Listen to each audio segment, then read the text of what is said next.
નિમિત્તે સંતો મહંતો પધાર્યા.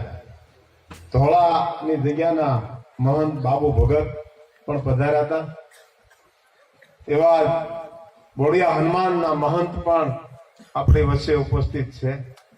તેમજ જેમ આપણા દયાશંકર દાદા હતા એમ ગોહા ભગત પણ આપણી વચ્ચે ઉપસ્થિત છે. અને સરદારની વાત કરી અમારે જરખિયામાં પણ સોટે સરદાર છે. અમારા વલ્લભભાઈ ધારાસભ્ય રખિયાલના કાકડિયા અને અમારા નાના મોટા કાંઈ પણ પ્રશ્નો કે કામ હોય તો ગાંધીનગરથી થઈ જાય. જો વાત કરીએ કે ભાઈ આપણે આ કરવું છે તો અહીંથી ટોડાથી શીતળના પાટિયા સુધી 10 કરોડનો રોડ પાસ થઈ જાય.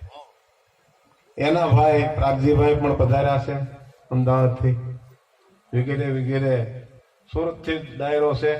એમાં અમારે જાંબાજ સરપંચ હરેશભાઈ કાકડિયા, તેમજ ભાઈ શ્રી બિપિન કાકડિયા, શંકરદાનભાઈ ગઢવી, કલાકારોમાં 3 બહેનો અને આ સાજિંદા મિત્રો,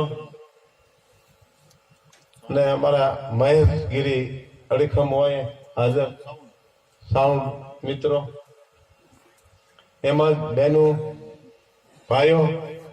નાસ્તો કરી લેવાનો છે. નાસ્તો કર્યા પછી તમને એમ લાગે કે આપણે સાંભળવાના છે કલાકારોને તો બેસજો. નો તમને એમ લાગે કે અમારે હવે સાંભળવા નથી તો ઘરે આરામ કરજો. એટલે અમારે સરદારની વાત જે તમે કરી ને એ અમારે જરખિયામાં અમારા કુટુંબના જ છે. સરદાર વલ્લભભાઈ કાકડિયા રખિયાલના ધારાસભ્ય, એ વાહન વ્યવહાર મંત્રી પણ હતા. અને અમારે જે સોરાના તમે વખાણ કર્યા એ અમારે પ્રાગજીભાઈ રિનોવેશન કરાવ્યું વલ્લભભાઈના ભાઈ. અમારા આ તળાવ બનાવ્યા હોય, સેક્ટરમાં બનાવ્યા હોય તો આખું ગામ એમાં, પણ એમાંય વલ્લભભાઈ સાથે પ્રાગજીભાઈ અને બધું આખું ગામ. એટલે અમારી આ ભૂમિ સંતોની છે. સરદાર વલ્લભભાઈ પટેલે જે ઇતિહાસ સર્જી નાખ્યો છે, 562 રજવાડા એકત્રિત કર્યા, એ સરદાર વલ્લભભાઈ પટેલે આપણને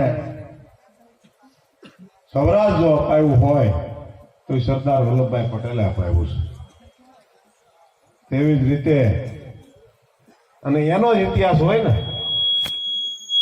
એટલે અમારે અહીંયા મોટા ભાઈ અમે એને સોટે સરદાર કહીએ છીએ, બિરુદ આપીએ છીએ. એટલે એની ઉપરથી જે તમારા 2 શબ્દો કહેવાય.